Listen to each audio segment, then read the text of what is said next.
cruise ship with more than 3,700 passengers and crew on board. It's currently quarantined in the Japanese port of Yokohama. And earlier today, with confirmed cases on board. Passengers now face quarantine on military bases. The coronavirus outbreak is forcing local governments to avoid the virus. We must remain at sea. And there are famines and pestilences and earth. The virus is making its way across the country in 36 states and Washington, D.C. Blood flows in the streets of the cities. Please don't tell the supervisor I have the flu. More than 15,000 coronavirus cases in Hubei province. Ground zero for the outbreak that earlier this week has been reporting a drop in new infections. Across China, now more than 1,300 deaths and total cases 60,000. Military personnel delivered hospitals as the government there puts in place so-called wartime control, which includes mass confinements, food rationing, and temperature checks for millions. On the Diamond Princess in Yokohama, Japan, the number of confirmed cases is rising.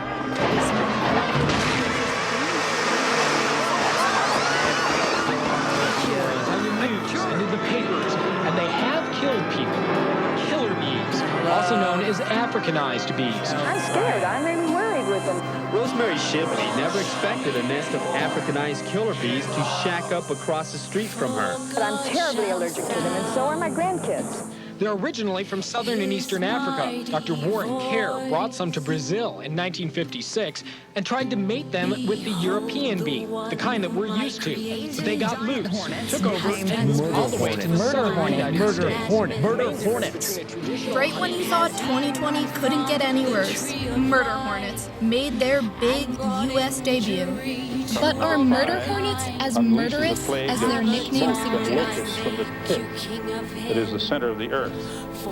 What a frightful creature this locust will be. The body of a horse, human face, crown on the head, long hair, and lion's teeth, and wings that sound like thundering horses rushing into battle. And worse, they have long tails and stings like scorpions. The sting is terrible. It doesn't kill you, it just leaves you in a state of torment for 5 months. Only those sealed by God will be exempt. It's an intense, horrible torment. Death will be preferable, but not possible. Look around. The Hunter virus is waiting for you. Ebola and the tropical rainforest is cooking up all kinds of brews to make sure that the population is kept into control. All these things are necessary. Why is there an increase in sexual deviation right now? It's because it goes against procreative sex. Mother Nature does not want more children. No, this is not a time of birth. It's not a time to give birth. It's a time to die. The Bible says all things under heaven, and that includes death as well as life.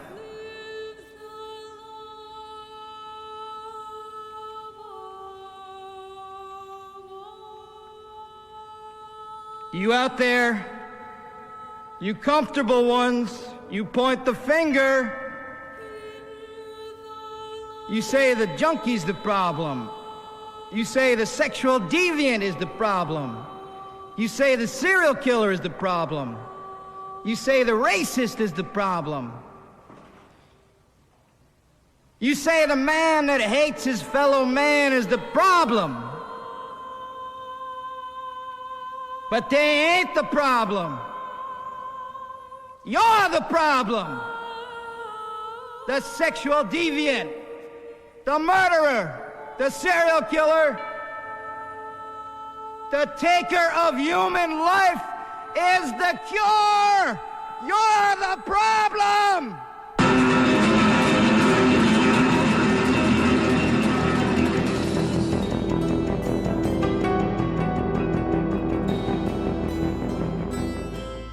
It began in healthy-looking pigs, months, perhaps years ago. A new coronavirus spread silently within herds. Gradually, farmers started getting sick. Infected people got a respiratory illness with symptoms ranging from mild flu-like signs to severe pneumonia. The sickest required intensive care, many died. Experts agree, unless it is quickly controlled, it could lead to a severe pandemic, an outbreak that circles the globe and affects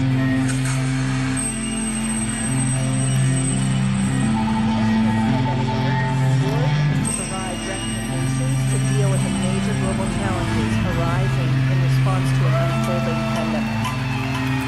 The board is comprised of highly experienced leaders from business, public health, and civil society. We could be looking at double the number of cases in 1 week and 16 times as many in a month if we are not able to stop the spread. That would be on the order of 500,000 cases, and it would continue to rise exponentially. In 3 months, we could be approaching 10 million cases. We're at the start of what's looking like it will be a severe pandemic. This could be training for that, so get used to it.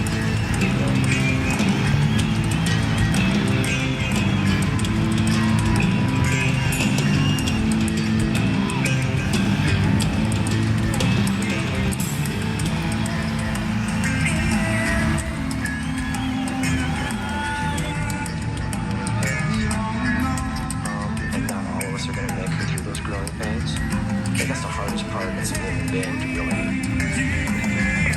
grasp is that you might not be a part of what happens over the crest in that new valley, and you just might not be there because you didn't pay attention to the basics. You didn't listen to the wind, you didn't smell the air. Simple nods, simple things. So, people have kind of seen, acknowledge or they claim. There's a lot of prophetic things that came out on Eat the Elephant, prophetic things on Inoculum, probably prophetic things on this, but it's not really prophetic. It's just understanding patterns and understanding human nature, where we're going, and so although they might seem specific, they're not. They're human experience, and at my age, I've seen quite a few things. I've tried to keep open-minded about things, not always just assume you're right just because you're successful, and kind of reevaluate those things. So that if and when a new strain of flu, like the Spanish flu, crops up, 5 years from now or a decade from now, we've made the investment. And we're further along to be able to catch it.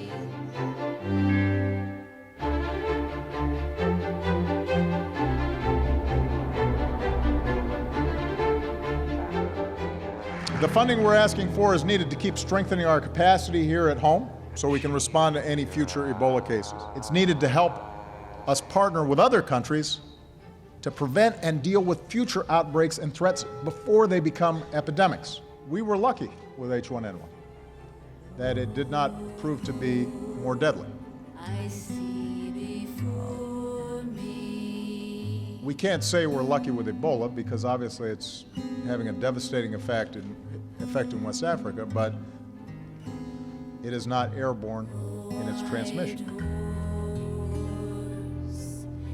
There may and likely will come a time in which we have both an airborne disease that is deadly. And in order for us to deal with that effectively, we have to put in place an infrastructure, not just here at home, but globally, that allows us to see it quickly, isolate it quickly, respond to it quickly. So that if and when a new strain of flu, like the Spanish flu, crops up 5 years from now or a decade from now, we've made the investment. And we're further along to be able to catch it. It is a smart investment for us to make. It's not just insurance. It is knowing that down the road we're going to continue to have problems like this, particularly in a globalized world, where you move from one side of the world to the other in a day. So this is important now, but it's also important for our future and our children's future and our grandchildren's future.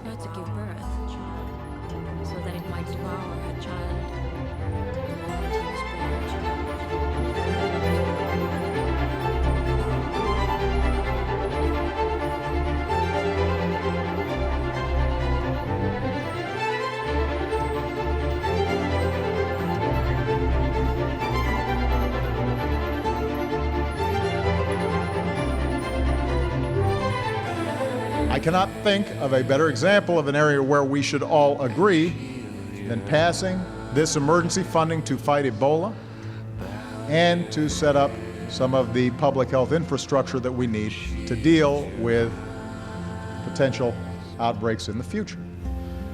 If you're a believer, then you know we're now in the tribulation period, referred to by the prophets Daniel, Ezekiel, John, and Jesus Christ. 7 seals, 7 trumpets, 7 bowls. Could yesterday's earthquake be the Yes. fourth horseman, the pale horse? I believe we're now here. It's a terrible and awesome time. Many great things are to happen. Many more terrible are to come.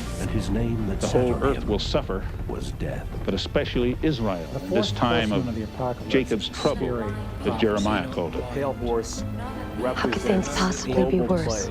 Well, the horseman of death. Satan has been in heaven accusing the saints. But Christ has also been there, telling God that the sins of the saints have been washed away by his blood. According to Revelation chapter 12, verse 10, Michael and the good angels throw Satan and his angels out of heaven. Satan then comes to earth to vent his wrath and cunning on mankind with new fury. He knows his time will be short. Who are basically being set up for these illnesses. You think Satan's here now? It's always too late after the fact. And we need to put more I work believe and he is effort beginning into his trying to final find terrible effort to vaccines, overthrow trying to God. find preventative If measures so, for these illnesses. Daniel before says they- we will now see 3.5 years where the wrath of men mixed with the wrath of Satan is confronted by the terrible wrath and judgment of God. War will continue. Russia will invade Israel. Then a great leader will rise up and save Israel. He will appear to be slain. Then Satan will enter him and counterfeit his resurrection. This great leader will then pronounce himself world dictator, destroy the world church, and be proclaimed greater than God. He will seize the temple, set up his image, and begin the most devastating persecution in the history of Israel. Doesn't Satan understand prophecy?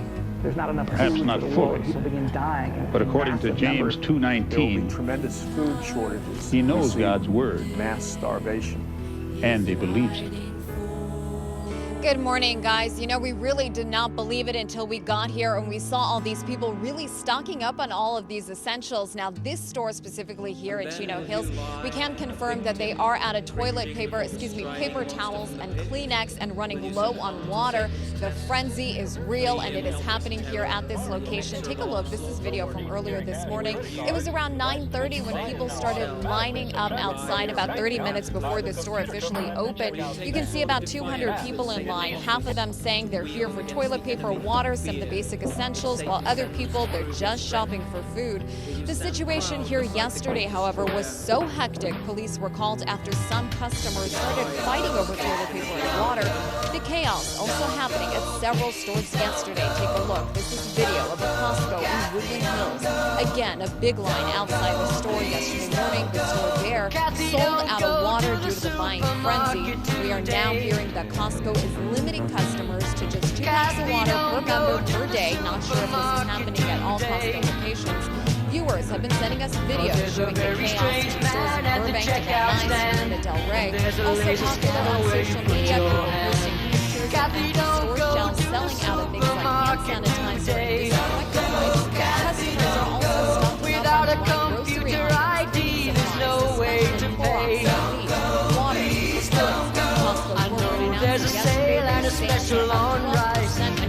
buy beans at a giveaway price. But that's just their way to get you down there. What you don't know is that they're everywhere. Kathy, don't go to the supermarket today. Kathy, don't go to the supermarket today. They had a special program on the TV last night, explaining calmly why these things must be done right. They say their new computer is the way to control, but what they didn't say is that it costs your soul. Kathy, don't go to the supermarket today. Don't go, Kathy, don't go. Without a computer ID, there's no way to pay. Don't go, please don't go. 'Cause there's a very strange man at the checkout stand, and there's a laser scanner where you put your hand. Kathy, don't go to the supermarket today. Oh, Kathy, can't you see what they're trying to do? This isn't just a new craze. They want to make us their slaves.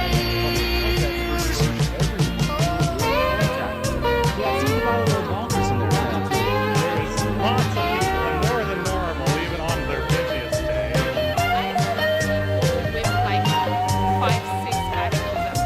Kathy, don't go to the supermarket today. Shelves empty, unfounded fears of a shortage run rampant. Toilet paper isn't the only thing running low in some stores, like non-perishable food items, tomato sauce, pasta in the store. It's really all. But stores are restocking every day, and officials across the country promise. Right now, all stocks are delivering goods, and we don't expect any shortage. So, what's driving the panic? This medical anthropologist blames the fear of a mysterious virus and the need to do something to help. Hoarding behaviors in the context of an outbreak are not helpful. Problem is, overbuying prevents others from grabbing their own supplies. But it gets worse, like those reselling cleaning wipes online at outrageous prices. I'm profoundly disappointed in people who are hoarding and then selling online. I'm not a joiner. I'm not a member of the John Birch Society or the Communist Party. But let's look what's happened to the national since World War II. Earlier this week, Governor Kemp addressed the state, cautioning people of growing coronavirus concerns, especially in large, crowded spaces.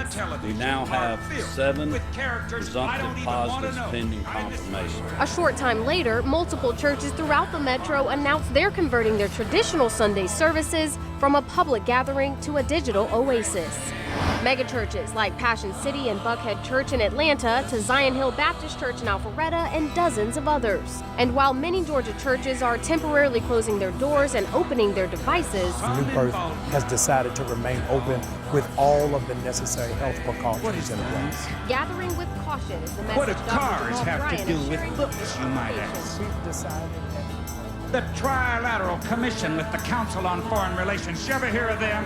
Well, neither did I. Hey, Cassie, look at this. They have members on the boards of all the largest corporations. Are you still at Computers Incorporated, Kathy? Still there. When's your due date? Oh, 3 long weeks. You'll make it. Yeah, well, it's easy for you to say. Are you sure you want this book? Well, it's about computers, isn't it? It's a religious book about people who worship computers.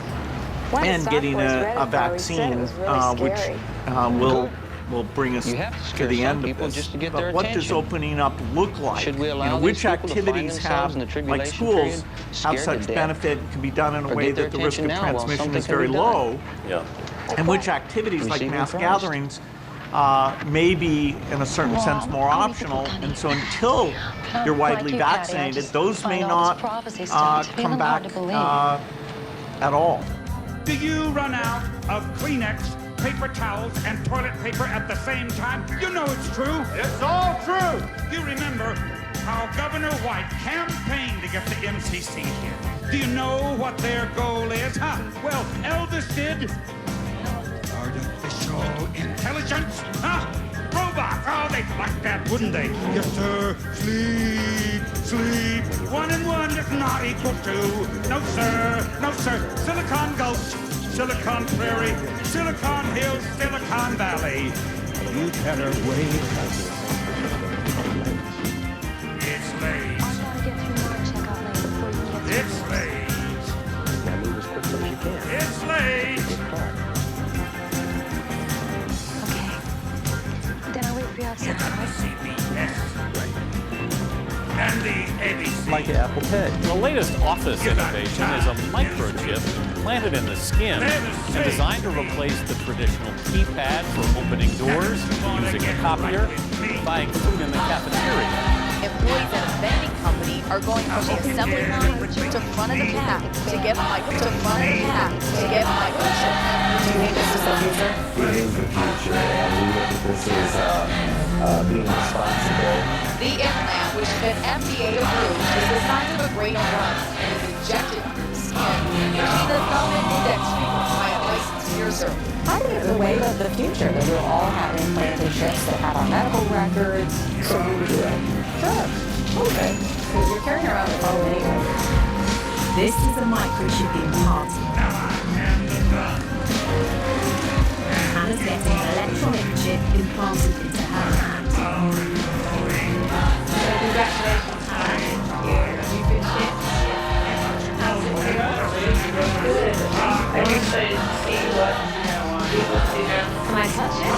You feel it there. I feel like this is the future.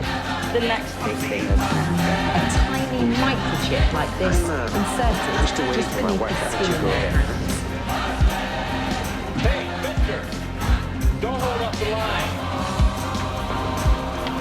This technology will one day change the way we live. the high priest. But in the future, we'll all be chipped.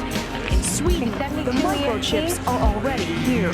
The microchip implants Second use time the it's same jammed technology today. that's in contactless credit wait, cards, can't leave without your Which have made receipt. cash pretty much obsolete in Sweden.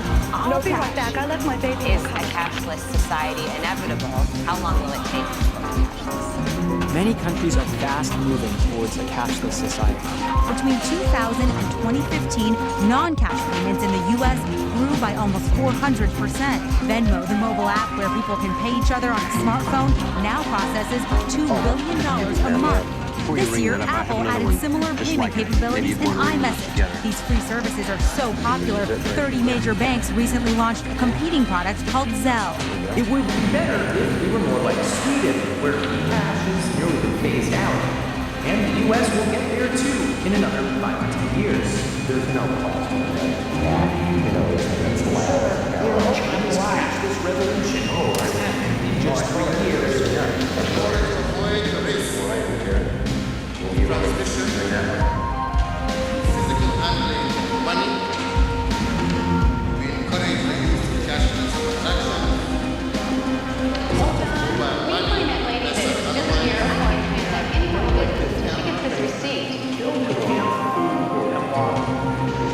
When the nuclear snaps, you're supposed to go downstairs, hunker down, and eat out of that barrel. Today, the greatest risk of global catastrophe doesn't look like this. Instead, it looks like this. If anything kills over 10 million people in the next few decades, it's most likely to be a highly infectious virus rather than a war. Not missiles, but microbes. Now, part of the reason for this is that we have invested a huge amount in nuclear deterrence. But we've actually invested very little in a system to stop an epidemic. We're not ready for the next epidemic. Let's look at Ebola. I'm sure all of you read about it in the newspaper. Lots of tough challenges. I followed it carefully through the case analysis tools we use to track polio eradication. And as you look at what went on, the problem wasn't that there was a system that didn't work well enough. The problem was that we didn't have a system at all. In fact, there are some pretty obvious key missing pieces. We didn't have a group of epidemiologists ready to go who would have gone, seen what the disease was, see how far it had spread. The case reports came in on paper. It was very delayed before they were put online, and they were extremely inaccurate. We didn't have a medical team ready to go. We didn't have a way of preparing people. Now, Médecins Sans Frontières did a great job orchestrating volunteers, but even so, we were far slower than we should have been getting the thousands of workers into these countries. And a large epidemic would require us to have hundreds of thousands of workers. There was no one there to look at treatment approaches, no one to look at the diagnostics, no one to figure out what tools should be used. As an example, we could have taken the blood of survivors, processed it, and put that plasma back in people to protect them, but that was never tried. So there was a lot that was missing, and these things are really a global failure. The WHO is funded to monitor epidemics, but not to do these things I talked about. Now in the movies, it's quite different. There's a group of handsome epidemiologists ready to go. They move in, they save the day, but that's just pure Hollywood. The failure to prepare could allow the next epidemic to be dramatically more devastating than Ebola. Let's look at the progression of Ebola over this year.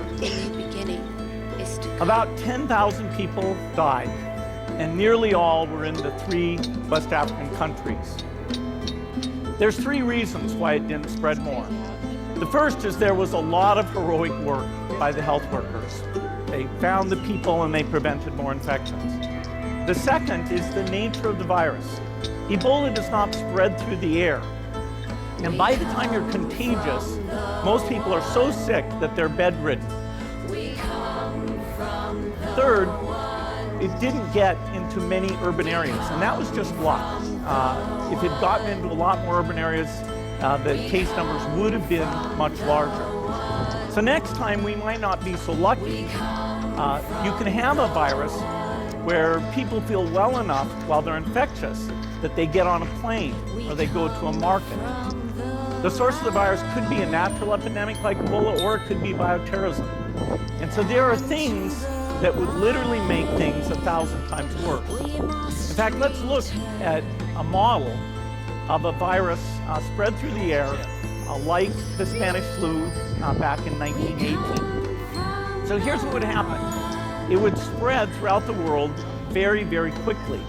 And you can see there's over 30 million people die from that epidemic. So this is a serious problem. We should be concerned. But in fact, we can build a really good response system. We have the benefits of all the science and technology that we talk about here. We've got cell phones to get information from the public and get information out to them. We have satellite maps where we can see where people are and where they're moving. We have advances in biology that should dramatically change the turnaround time to look at a pathogen and be able to make drugs and vaccines that fit for that pathogen. So we can have tools, but those tools need to be put into an overall global health system, and we need preparedness. The best lessons, I think, on how to get prepared are, again, what we do for war. For soldiers, we have full-time waiting to go. We have reserves that can scale us up to large numbers. NATO has a mobile unit that can deploy very rapidly. NATO does a lot of war games to check, are people well-trained? Do they understand about fuel and logistics and the same radio frequency? So they are absolutely ready to go. So those are the kinds of things we need to deal with an epidemic. What are the key pieces? First is we need strong health systems in poor countries. That's where mothers can give birth safely, kids can get all their vaccines, but also where we'll see the outbreak very early on. We need a medical reserve corps. Lots of people who've got the training and background who are ready to go with the expertise. And then we need to pair those medical people with the military, taking advantage of the military's ability to move fast through logistics and secure areas. We need to do simulations, germ games, not war games, so that we see where the holes are. The last time a germ game was done in the United States was back in 2001, and it didn't go so well. So far, the score is germs 1, people 0. Finally, we need lots of advanced R&D in areas of vaccines and diagnostics. There are some big breakthroughs, like the genome-associated virus, that could work very, very quickly. Now, I don't have an exact budget for what this will cost, but I'm quite sure it's very modest compared to the potential harm. The World Bank estimates that if we have a worldwide flu epidemic, global wealth will go down by over $3 trillion, and we'd have millions and millions of deaths. These investments offer significant benefits beyond just being ready for the epidemic. The primary health care, the R&D, those things would reduce global health equity and make the world more just as well as more safe. So I think this should absolutely be a priority. There's no need to panic. We don't have to hoard cans of spaghetti or go down into the basement. But we need to get because time is not on our side. In fact, if there's one positive thing that can come out of the Ebola epidemic, it's that it can serve as an early warning, a wake-up call to get ready. If we start now, we can be ready for the next epidemic. Thank you.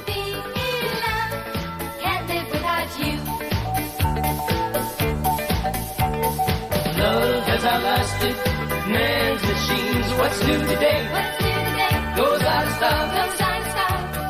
Love may not make the world go round, but it sure makes the trip worthwhile.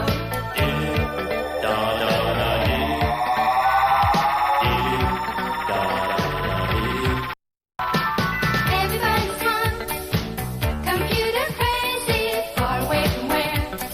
Love originated, what can I do but reach out to you by the impulse of love? Take computers round to you. SOS, my signal of distress. SOS, it's time that we confess. LOVE, love, can't live without you. SOS, my signal of distress. SOS, it's time that we confess. LOVE, love, can't live without you. My signal of distress.